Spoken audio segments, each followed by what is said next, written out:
yesterday, didn't I? This is the end of the Budgee Creek.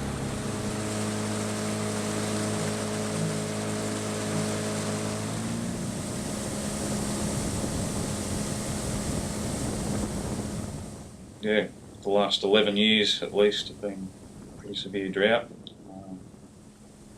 Really taken its toll on the red gums, been dry for so long. So the water event at the moment is a really good thing. The forest is responding really well. The locals call it duckweed because birds and that can walk on it because it's so thick. Just working our way into the edge of the floodplains, still in the creek, lower into the little Budgee, I think, aren't we, Reg? Yeah, that's right.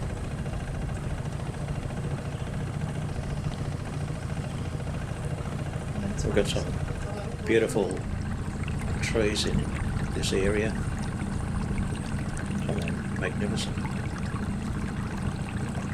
Just poking out on the Steamer Plain. That's where we've been doing some ecological burning over the last 3 or 4 years to treat the giant rush encroachment. Yeah, the Aboriginal people that lived in this area were the Yorta Bangarang, and the forest was very significant to them because they used to travel through this area and gather their food, and when they'd camp at different areas and watercourses and while travelling through the forest, and when the food became scarce, they'd move on to another area and they'd get to the end of their journey, then they'd return, and when they passed back through the area there'd be more food that would have came into the area from other areas. We're pretty confident too that there was a periodic intentional burning of a lot of the lake system to open it up for hunting and breeding.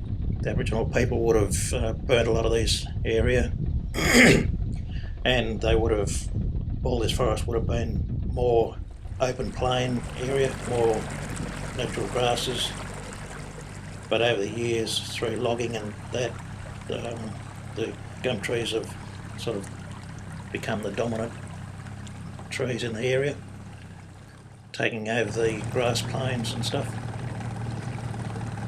You'll find a lot of canoe trees or scarred trees in the area because it used to flood almost probably every second year, and the Aboriginal people would make canoes out of the gum trees and get long poles and float around through the floodwaters, getting and collecting their food.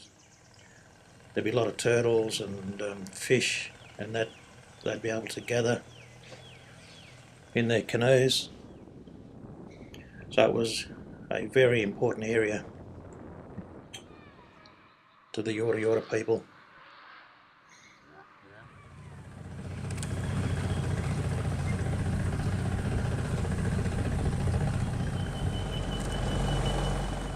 Heading further up towards Forcing Yard Track. Into Top Island now, and we're actually on War Creek then? Yeah, I think we were.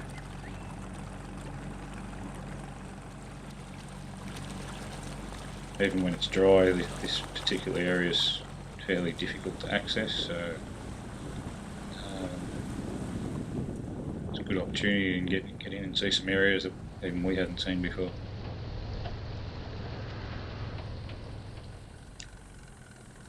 When the Barmah forest is in flood, everything just changes. The whole scenery and things just change. So it's quite easily to get lost in there.